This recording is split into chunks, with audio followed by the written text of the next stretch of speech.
Hello dear student, welcome to my YouTube channel Healthy English Classes. Friends, आज हम लोग English subject UP board के अंतर्गत class 11 का जो फॉरगेटिंग लेसन है प्रोज सेक्शन में, उस लेसन की चर्चा करेंगे। जैसा कि आप लोगों को मालूम है कि इसके पहले फॉरगेटिंग के 2 पार्ट जो है वो ऑलरेडी डाउनलोड हो चुके हैं। ठीक है, तो इसका जो लास्ट का पार्ट है रिमेनिंग, उसकी आज हम लोग स्टडी करेंगे। तो वो यहाँ से स्टार्ट होगा कि few of us however have lost much property. Before that, इसके पहले जो प्रोज का जो ये फॉरगेटिंग का लेसन है वो 2 पार्ट में डाउनलोड हो चुका है। लिंक डिस्क्रिप्शन में दिया हुआ, डिस्क्रिप्शन में आप लोग वहाँ पे जाके देख सकते हैं। तो आइए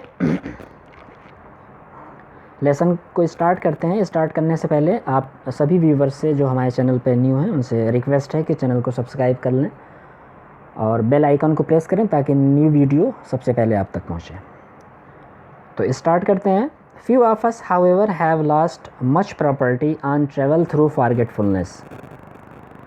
फ्यू ऑफ अस, हम में से कुछ लोग, हाउएवर, यद्यपि, हैव लॉस्ट मच प्रॉपर्टी, अधिक संपत्ति खो चुके हैं, ऑन ट्रेवल थ्रू फॉरगेटफुलनेस, यात्रा के दौरान, थ्रू फॉरगेटफुलनेस, भुलक्कड़पन के कारण या विस्मृति के कारण। अर्थात हम में से कुछ लोग अपनी यात्रा के दौरान विस्मृति के कारण बहुत सारी संपत्ति, अधिक संपत्ति खो चुके हैं। The ordinary man arrives at his destination with all his bags and Trunks safe. एक सामान्य व्यक्ति अपने लक्ष्य तक सुरक्षित प्रकार से अपने सभी सामान, बैग्स और बॉक्स, ट्रंक्स का मतलब होता है जो टीन का बॉक्स होता है, तो अपने सभी सामान के साथ सुरक्षित प्रकार से अपने लक्ष्य तक एक सामान्य व्यक्ति पहुंच जाता है। The list of articles lost in trains during the year suggest, जो सामानों की सूची थी जो ट्रेन के अंदर खोई हुई थी, ड्यूरिंग द ईयर सजेस्ट, जो उस वर्ष में बताया गया था, जिस वर्ष के दौरान ये सारी वस्तुएं खोई हुई थी। सजेस्ट का मतलब होता है बताना या समझाना।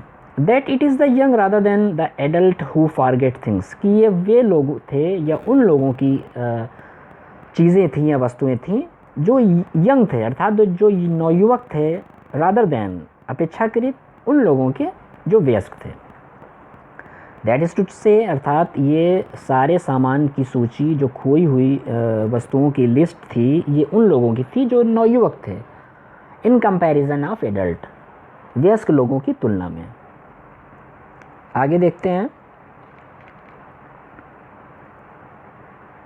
Who forget things and the sportsmen have worse memories than their ordinary serious minded fellows. Sportsmen, खिलाड़ी लोग, have worse memories, वर्स का मतलब होता है सबसे खराब, तो खिलाड़ी लोगों की जो स्मृति होती है वो सबसे ज़्यादा ख़राब होती है। Then there ordinary serious minded fellows, अपेक्षाकृत जो उनके साथी होते हैं, जो गंभीर मस्तिष्क वाले जो उनके साथी होते हैं, उनकी तुलना में खिलाड़ी लोगों की स्मृति ज़्यादा ख़राब होती है। A considerable number of footballs, considerable का मतलब विचारपूर्वक, इस विषय पर विचार किया गया।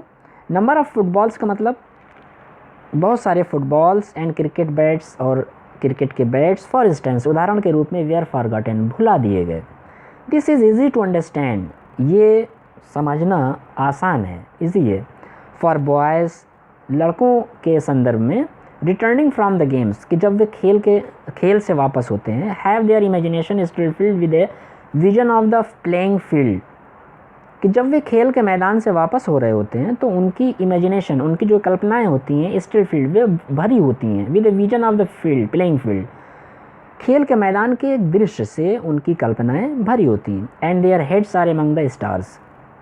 अब देखिए, ये heads are among the stars जो है वो एक एडाप्टेशन है, अर्थात एक मुहावरा है। इसको इस तरह से नहीं पढ़ेंगे कि उनके सर जो है वो स्टार्स के बीच में होते हैं, ऐसा नहीं है। Heads are among the stars का मतलब यहाँ पे जो भावना है वो एक विजयी भाव की है, मतलब अच्छी जो मानसिकता होती है या जो विजय होने के बाद जो कल्पना होती है, उस संदर्भ में कहा जाता है heads are among the stars. और जो नेक्स्ट है, are their hearts in their boots, इसका मतलब होता है कि बुरी भावनाएं या पराजय का जो भाव होता है। इसको इस तरह से नहीं पढ़ेंगे कि are their hearts in their boots, अर्थात उनके जो हृदय होते हैं वे बूट्स में होते हैं, तो इस तरह से नहीं होगा। यहाँ पे जो भावना है वो बुरी भावना है, अर्थात पराजय की भावना है। और जो heads are among the stars है, इसका मतलब विजयी भावना है। अर्थात जब वे खेल के मैदान से वापस हो रहे होते हैं तो उनकी कल्पनाएं भरी होती हैं दोनों प्रकार की भावनाओं से, विजयी भाव से भी और पराजय के भी भाव से। और नीचे ये दे रहे हैं कि as they recall their exploits are their errors. As they recall, जैसे कि वे वापस सोचते हैं, रिकॉल का मतलब पुनः सोचना, देयर एक्सप्लॉइट्स, एक्सप्लॉइट्स का मतलब होता है अपनी वीरता को, अर्थात अपने विजयी भाव को, आर देयर एरर्स, या अपनी कमियों को। दैट इज़ टू से, कहने का मतलब ये है कि जब वे लड़के खेल के मैदान से वापस हो रहे होते हैं तो उनकी कल्पनाएं दोनों प्रकार की भावनाओं से भरी होती हैं, विजयी भाव से भी, अगर वो विजयी होकर वापस हो रहे हैं, और अगर पराजित हुए हैं तो उस भावना से उनकी कल्पनाएं फुलफिल होती हैं, भरी होती हैं। They are abstracted from the world outside them, वे बिल्कुल अलग हो जाते हैं अपने बाहरी संसार से, ठीक है। Memories prevent them from remembering to do such small project things as take the ball और the bat with them when they leave the train. Memories prevent them का मतलब होता है कि जो स्मृति होती है वो उन्हें रोकती है, फ्रॉम रिमेंबरिंग, याद करने से, to do such small project things. To do such small का मतलब यहाँ पे करना नहीं होता, वो जो छोटी चीज़ें होती हैं, स्मॉल प्रोजेक्ट का मतलब होता है छोटी नीरस चीज़ें, ठीक है। तो स्मृति उनको रोकती हैं याद करने से उन चीज़ों को जो छोटी छोटी होती हैं, जो नीरस होती हैं, जो बेकार होती हैं। एज टेक द बॉल और द बैट, जैसे कि बॉल होता है या बैट होता है, विद देम, अपने साथ, when they leave the train, जब वे ट्रेन को छोड़ते हैं। अर्थात जो स्मृति होती है उनकी, वो उनको याद करने से रोकती है उन चीज़ों के बारे में जो बहुत छोटी होती हैं और जो नीरस होती हैं, बेकार होती हैं, जिनका कोई बहुत अधिक महत्व नहीं होता है। For the rest of the day, बाकी सारे दिन, they are citizens of the dream land, वे स्वप्न लोक के नागरिक होते हैं, सिटीजन्स होते हैं। The same may be said, यही बात कही जा सकती है, नो डाउट, ऑफ एंगलर्स, निसंदेह मछुआरों के बारे में। एंगलर्स का मतलब मछुआरे। Who forget their fishing rods, जो अपने मछली पकड़ने के कांटे को भूल जाते हैं। एंगलर्स आर जनरली सेड, अर्थात मछुआरों के बारे में सामान्य रूप से कहा जाता है। I do not know with what justification, मुझे नहीं पता कि ये स्पष्टीकरण किस आधार पर होता है, ठीक है। अब क्या आधार है, क्या स्पष्टीकरण है। To be the most imaginative of man, कि जो मछुआरे होते हैं वो मोस्ट इमेजिनेटिव, अर्थात सबसे अधिक कल्पनाशील व्यक्तियों में से होते हैं। And the man who is inventing magnificent lies, यहाँ पे लाइन्स नहीं देखें, मैग्निफिशेंट लाइज है, अर्थात शानदार असत्य। To be the most imaginative of man, मानव जाति में सबसे अधिक कल्पनाशील व्यक्ति माना जाता है मछुआरों को। And the man who is inventing, और वो व्यक्ति जो आविष्कार करता है शानदार असत्यों का। मैग्निफिशेंट लाइज का मतलब शानदार असत्य। On the journey to home, घर की यात्रा के दौरान, आफ्टर ए डेज फिशिंग, एक दिन मछली पकड़ने के बाद, इज़ बाउंड, बाध्य हो जाता है, to be a little absent minded in his behaviour, अपने बर्ताव में थोड़ा सा भुलक्कड़ होने के लिए वो बाध्य हो जाता है एक दिन काम करने के बाद। फिशिंग का मतलब होता है मछली पकड़ना। The fishing rod of reality is forgotten, the fishing rod of reality, अर्थात जो वास्तविकता का जो कांटा होता है मछली पकड़ने का, इज़ फॉरगॉटन बाय हिम, उसके द्वारा भुला दिया जाता है। As he day dreams over the feats of the fishing rod of utopia. Utopia देखिए काल्पनिक नाम है जो राइटर के द्वारा लिया गया है, ठीक है। तो by him as he day dreams, वो उसके द्वारा भुला दिया जाता है जिसमें कि वो डे ड्रीम्स, दिवा स्वप्न देखता है। Over the feats of the fishing rod of utopia, अपने मछली पकड़ने के कारनामों को उटोपिया नामक जो स्थान होता है उसमें वो उसके दिवा स्वप्न में उनको देखता है, मतलब अपने कारनामे को कि हमने मछली इस प्रकार पकड़ा। His loss of memory is like a tribute, उसकी जो हरास होता है, जो नुकसान होता है स्मृति का, वो एक तरह का ट्रिब्यूट है। ट्रिब्यूट का मतलब श्रद्धांजलि होती है। To the intensity of his enjoyment, उसके आनंद की गहराई जो होती है वो एक श्रद्धांजलि है। किसके द्वारा? उसकी स्मृति के हरास के द्वारा, जो नुकसान होता है। In thinking about his day sports, ये सोचते हुए जो वो दिन भर जो स्पोर्ट खेलता है अर्थात जो मछली पकड़ता है, तो उससे जो उसका आनंद होता है उसकी गहराई का जो यहाँ पे वर्णन किया गया है कि इंटेंसिटी का मतलब होता है गहराई ऑफ हिज एन्जॉयमेंट, आनंद की। अर्थात मछली पकड़ने के जो स्पोर्ट जो खेल है जो मछली पकड़ने का जो काम है उसके बारे में जब वो सोचता है तो उसको आनंद की गहराई प्राप्त होती है। He may forget his fishing rod, वो भूल सकता है, मे फॉरगेट भूल सकता है, हिज फिशिंग रॉड, अपने मछली पकड़ने के कांटे को। As the poet may forget to post a letter, जैसा कि एक पोएट भूल सकता है एक लेटर को पोस्ट करने में। Because his mind is filled with more glorious matter, क्योंकि उसका मस्तिष्क जो है वो बहुत भव्य विषयों से भरा हुआ होता है। ग्लोरियस का मतलब शानदार या भव्य।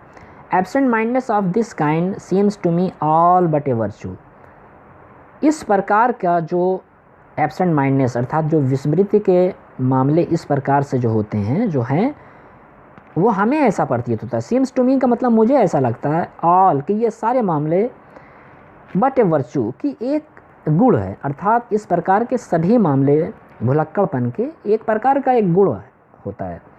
The absent minded man is often a man who is making the best of life and therefore has no time to remember the mediocre. विस्मृति या भुलक्कड़पन का जो व्यक्ति होता है वो अक्सर एक व्यक्ति ही होता है जो कि making the best of life, जो बहुत अच्छी प्रकार से अपना जीवन व्यतीत कर रहा होता है। And therefore has no time, और इसके अतिरिक्त उसके पास समय नहीं होता टू रिमेंबर द मेडिकोर, कि वो नीरस बातों को बेकार बातों को याद रखे। हु वुड हैव ट्रस्टेड, कौन विश्वास करेगा, सोक्रेटिस और Coleridge to post a letter, कि सोक्रेटिस और कोलरिज जैसे महान दार्शनिक जो थे वो एक लेटर को पोस्ट करेंगे। दे हैड सोल्स, ये ऐसी आत्माएं हैं अबाउट सच थिंग्स, कि जो इन सारी चीज़ों, सच थिंग्स का मतलब इन नीरस चीज़ों से जिनके बारे में अभी ऊपर पोएट ने चर्चा की है, इन सारी चीज़ों से ये जो आत्माएं हैं ये परे हैं, ऊपर हैं। आगे देखते हैं। The question whether the possession of a good memory is altogether desirable has often been discussed. Whether the possession of a good memory, एक अच्छी स्मृति को हासिल करना वांछनीय रहा है। डिज़ायरेबल मतलब चाहा गया है कि व्यक्ति की एक अच्छी स्मृति हो। इस प्रश्न पर द क्वेश्चन अर्थात इस प्रश्न पर कि व्यक्ति की एक अच्छी स्मृति होना चाहिए और वांछनीय है, ये ज़रूरी होना चाहिए, इस बारे में has often been discussed. Often का मतलब प्रायः, अक्सर इस बात पर डिस्कशन हो चुका है, चर्चा हो चुकी है। एंड मेन विथ फैलिएबल मेमोरीज, और जो व्यक्ति होते हैं जो त्रुटिपूर्ण या जिनकी स्मृति सही नहीं होती है, have sometimes tried to make out a case for their superiority, जिन व्यक्तियों की मेमोरी त्रुटिपूर्ण होती है वे भी कभी कभी, समटाइम्स का मतलब कभी कभी, ट्राई टू मेक, इस बात का प्रयास करते हैं, टू आउट ए केस, किसी भी मामले में किसी भी विषय में, फॉर देयर सुपीरियरिटी, अपनी सुपीरियरिटी का मतलब होता है कि अपने आप को अलग दिखाना, सबसे महान साबित करने में वो अक्सर ट्राई करते रहते हैं ऐसे प्रकार के व्यक्ति जिनकी स्मृति त्रुटिपूर्ण होती है। ए मैन दे से, वे लोग बताते हैं कि एक व्यक्ति who is a perfect remembering machine, जो कि याद करने की एक कंप्लीट संपूर्ण मशीन होती है, is seldom a man of the first intelligence, वो ऐसा कभी भी नहीं हो सकता, सेल्डम का मतलब ऐसा कभी भी नहीं हो सकता कि वो एक फर्स्ट इंटेलिजेंस की वो प्रथम बुद्धि वाला या सबसे अधिक बुद्धि वाला व्यक्ति हो। अर्थात कहने का मतलब ये है कि उनके द्वारा ये बताया जाता है कि एक व्यक्ति जो याद करने की मशीन होता है तो वो ज़रूरी नहीं है कि वो उसकी बुद्धि सबसे अधिक अच्छी हो। And they quote various cases of children or men, और वे इस संदर्भ में, कोएट का मतलब उदाहरण प्रस्तुत करते हैं भिन्न भिन्न मामलों में बच्चों के लिए और व्यक्तियों के लिए, अर्थात वो बहुत सारे ऐसे उदाहरण प्रस्तुत करते हैं जो बच्चों से और व्यक्तियों से संबंधित होता है। हु हैड मार्वेलस मेमोरीज, जिनकी मेमोरी स्मृति बहुत शानदार थी। And who yet had no intellect to speak of, और इसके अतिरिक्त बता रहा है कि हु हैड मार्वेलस मेमोरीज, उसकी स्मृति तो शानदार थी but had no intellect of to speak of, लेकिन इसके बारे में बताने के लिए उनके पास कुछ भी नहीं था। वो स्पीक नहीं कर सकते थे, बोल नहीं सकते थे कि उनकी मेमोरी ऐसी है। आई इमेजिन, मैं कल्पना करता हूँ, हाउ एवर, यद्यपि, दैट ऑन द होल, की पूरी तरीके से, संपूर्ण प्रकार से, द ग्रेट राइटर्स, जो महान कवि हैं, and the great composers of music, और महान संगीतकार हैं, have been men with exceptional power of memory, कि ये ऐसे प्राणी हैं, ऐसे व्यक्ति हैं जो एक्सेप्शनल मतलब अद्वितीय शक्ति वाली जो मेमोरी होती है, मतलब बहुत अधिक शक्ति वाली मेमोरी जो होती है, वो इन व्यक्तियों के पास होती है जो महान प्रकार के कवि हैं और महान संगीतकार हैं। इन लोगों की मेमोरी अद्वितीय होती है।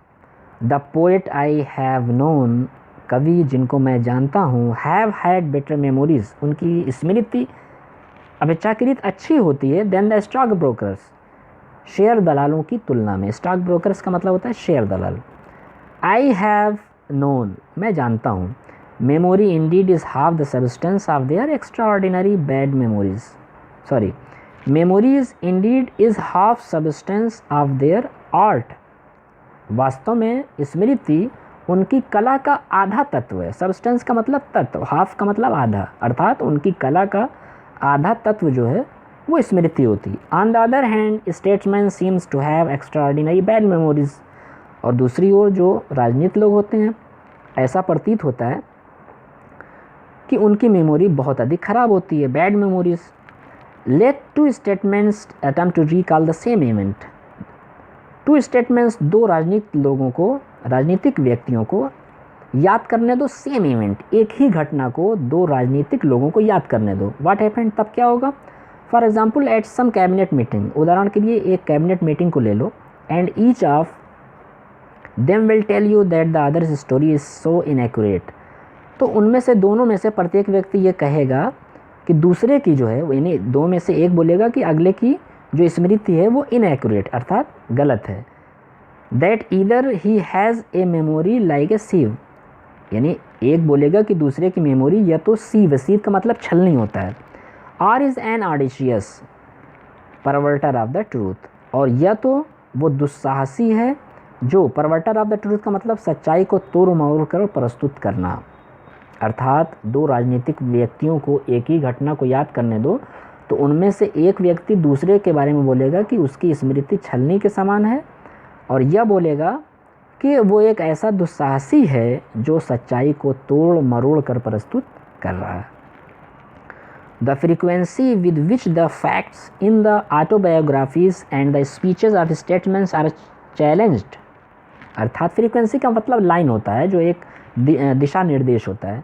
With which the facts in the autobiographies, जिसके साथ जो सच्चाई होती है, इन द ऑटोबायोग्राफी यानी आत्मकथा में, एंड स्पीचेस और जो भाषण होता है, ऑफ स्टेटमेंट्स राजनीतिक लोगों का, आर चैलेंज उनको चुनौती दी जा सकती है। सजेस्ट ऐसा बताया गया that the world has not yet begun to produce ideal statesman, कि संसार ने अभी तक आदर्श राजनीतिक, आइडियल का मतलब आदर्श, स्टेटमेंट का मतलब राजनीतिक, ऐसा बताया गया, सजेस्ट का मतलब समझाना या बताना, कि अभी तक संसार ने आदर्श राजनीतिक लोगों को उत्पन्न करना नहीं शुरू किया है। Men who like great poets, व्यक्ति जो कि महान कवि होते हैं, have the genius of memory, उनकी जो स्मृति होती है वो बहुत बुद्धिमत्ता से भरी होती है, एंड ऑफ इंटेलेक्ट कंबाइंड, और वो पूरी तरह से संपूर्ण होती है, कंबाइंड होती है, जुड़ी हुई होती है।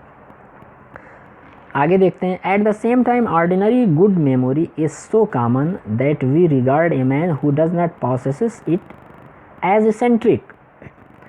एट द सेम टाइम, ठीक उसी समय, ordinarily good memory is so common, अर्थात सामान्य रूप से जो अच्छी स्मृति होती है वो इतनी कॉमन यानी इतनी वांछनीय होती है, इतनी ज़रूरी होती है, that we regard a man who does not possesses it as eccentric. Eccentric का मतलब होता है सनकी, जिसके दिमाग ना हो, अर्थात यहाँ पे कहने का मतलब ये है कि इसी प्रकार से एक सामान्य रूप से अच्छी स्मृति अगर किसी व्यक्ति में नहीं है तो हम उसको एसेंट्रिक मान लेते हैं, अर्थात हम उसे सनकी मान लेते हैं अगर उसके पास एक अच्छी स्मृति नहीं है।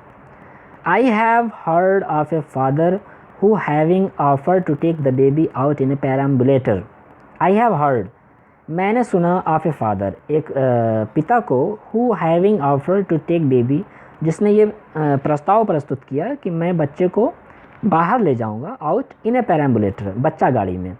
अर्थात एक पिता ने बच्चे को बाहर ले जाने के लिए प्रस्ताव किया बच्चा गाड़ी के साथ, जो पैराम्बुलेटर होता है जिसमें बच्चे बैठ के इधर उधर ले जाए जाते हैं, उसको पैराम्बुलेटर बोलते हैं। Was tempted by the sunny morning, tempted का मतलब होता है आकर्षित होना, सनी मॉर्निंग, सूर्य की जो सूर्य का प्रकाश होता है मॉर्निंग में, उससे वो आकर्षित हुआ। To pass on his journey, अपनी यात्रा के दौरान। And slip it into a public house for a glass of beer, और स्लिप का मतलब यानी धीरे से चुपके से निकल गया, इनटू ए पब्लिक हाउस, एक पब्लिक हाउस में, for a glass of beer, एक गिलास बियर के लिए वो चुपके से उस पब्लिक हाउस में चला गया। लीविंग द पैराम्बुलेटर आउटसाइड, और जो बच्चा गाड़ी थी, अर्थात जो बच्चा था जो उस गाड़ी में था, उसको लीव कर दिया, यानी बाहर ही छोड़ दिया। ही डिसअपीयर्ड, वो गायब हो गया। Through the door of the saloon bar, और जो एक उसके बगल में एक सैलून बार था, उसके दरवाजे से, डोर का मतलब दरवाज़ा, उस सैलून बार के दरवाजे से वो बाहर चला गया। और ही डिसअपीयर्ड, वो गायब हो गया और बच्चा वहीं बाहर रह गया। ए लिटिल लेटर, थोड़ी देर बाद, his wife had to do some shopping, उसकी पत्नी को कुछ शॉपिंग करने के लिए वहाँ, which took her past the public house, उसी पब्लिक हाउस के पास जहाँ से उसने एक गिलास बियर लिया था, वहीं पे उसकी पत्नी शॉपिंग करने आई। वेयर टू हॉरर, जहाँ पे हॉरर का मतलब भय था, अर्थात वो बच्चा था। She discovered her sleeping baby, उसको अपना सोता हुआ बच्चा मिला। डिस्कवर्ड का मतलब पाया।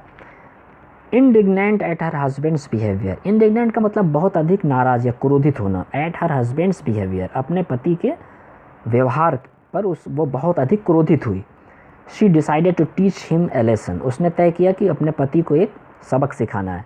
She wheeled away the perambulator, wheeled का मतलब होता है खसका के या पहिया, व्हील्ड का मतलब होता है पहिया, तो पहिए पे चला के ले जाना। तो शी व्हील्ड, वो उस पैराम्बुलेटर को, वो बच्चा गाड़ी को चला के ले गई। Picturing to herself his terror, और अपने मस्तिष्क में एक जो भय होता है कि हमें उसको सबक सिखाना है, उसकी वो पिक्चर बनाती रही, सोचती रही। When he would come out, जब वो वहाँ आएगा, and find the baby gone, और पाएगा कि बच्चा चला गया, गायब हो गया। She arrived home, तो वो घर आएगा, सॉरी, she arrived home, यानी वो औरत, उसकी वाइफ जो है वो घर पहुँची। Anticipating, सोचते हुए, with angry relish, गुस्से के भाव से, the white face and quivering lips that would soon appear, और वो गुस्से के भाव से ये सोच रही थी कि एक सफ़ेद, वाइट फेस का मतलब कि सफ़ेद चेहरे के साथ और कपकपाते हुए होंठों के साथ, दैट वुड सून अपीयर, कि उसका पति जल्दी ही प्रस्तुत होगा, दिखलाई देगा। विद द न्यूज़, इस समाचार के साथ, that the baby had been stolen, कि बच्चे को चुरा लिया गया। वाट वॉज हर वैक्सेशन, तो उस समय उसका क्या भाव होगा। However, when just before lunch, her husband came in smiling cheerfully and asking, however, फिर भी when just before lunch, ठीक लंच के पहले, her husband came, उसका पति आया, in smiling cheerfully, इसमें यानी मुस्कुराते हुए खुशी के साथ, cheerfully का मतलब खुशी के साथ, and asking, और पूछा, well my dear, हाँ मेरी प्रिय, what's for the lunch today, आज लंच में या खाने में क्या है। Having forgotten all about the baby, बच्चे के बारे में सब कुछ भूलते हुए, and the fact that he had taken it out with him, और ये भी सच्चाई भूल गया। फैक्ट का मतलब ये भी सत्य भूल गया कि वो बच्चे को अपने साथ ले गया था, ठीक है। और बच्चे के बारे में सब कुछ भूलने के बाद भी वो पूछ रहा है कि मेरी फिर आज इतने टाइम खाने में क्या है। How many man below the rank of philosopher, कितने लोग, कितने व्यक्ति दार्शनिक लोगों की जो श्रेणी होती है उनसे नीचे हैं। Would be capable of such absent mindness as this, अर्थात इस प्रकार की विस्मृति का जो श्रेणी होती है तो जो दार्शनिक लोग भी हैं उनकी श्रेणी से नीचे कितने लोग हैं? मोस्ट ऑफ अस, हम में से बहुत लोग, आई फियर, मुझे भय है, आर बॉर्न, जो पैदा होते हैं या जन्म लेते हैं, विथ प्रोजैक्टली इफिशिएंट मेमोरीज। प्रोजैक्टली का मतलब नीरस, बेकार जो होती है, इफिशिएंट यानी जो, इफिशिएंट का मतलब सफिशिएंट का मतलब होता है फ़ायदेमंद, और इफिशिएंट का मतलब जो होता है जो हानिकारक हो, अर्थात जो एकदम बेकार हो। मेमोरीज़ का मतलब स्मृति, अर्थात हम में से बहुत अधिक लोग, हमें ऐसा भय है कि जो जन्म लेते हैं और जन्म के साथ ही उनकी मेमोरी एकदम नीरस और बिना किसी फ़ायदे के, ठीक है, होती है, अर्थात उस मेमोरी का, उस स्मृति का कोई यूज़ नहीं होता। If it were not so, अगर ऐसा नहीं होता, the institution of the family, तो पारिवारिक संस्था, कुड नॉट सर्वाइव, तो परिवार की जो संस्था तो वो सर्वाइव नहीं कर सकती, अर्थात चल नहीं सकती थी, in any great modern city, किसी भी महान आधुनिक शहर में। अर्थात अगर ऐसा नहीं होता तो जो पारिवारिक संस्था है वो किसी महान आधुनिक शहर में नहीं चल सकती थी, वो सर्वाइव नहीं कर सकती थी। तो फ्रेंड्स, इस प्रकार से आज का ये लेसन जो है फॉरगेटिंग का, ये एंड होता है, और आशा है कि आपको ये क्लास, ये सेशन पसंद आया होगा। अपने वैल्यूएबल कमेंट जो है वो कमेंट बॉक्स में ज़रूर डालें, ताकि हम जो भी मिस्टेक्स हो या एरर हो उसको फुलफ़िल करें, उसको मेंटेन करें। और आपसे रिक्वेस्ट है कि चैनल को, हमारे हेल्दी इंग्लिश क्लासेस को सब्सक्राइब करें, ताकि सबसे पहले न्यू वीडियोज़ इसी प्रकार की आपको पहुंचती रहे। तो मिलते हैं नेक्स्ट वीडियो में, तब तक के लिए जय हिंद।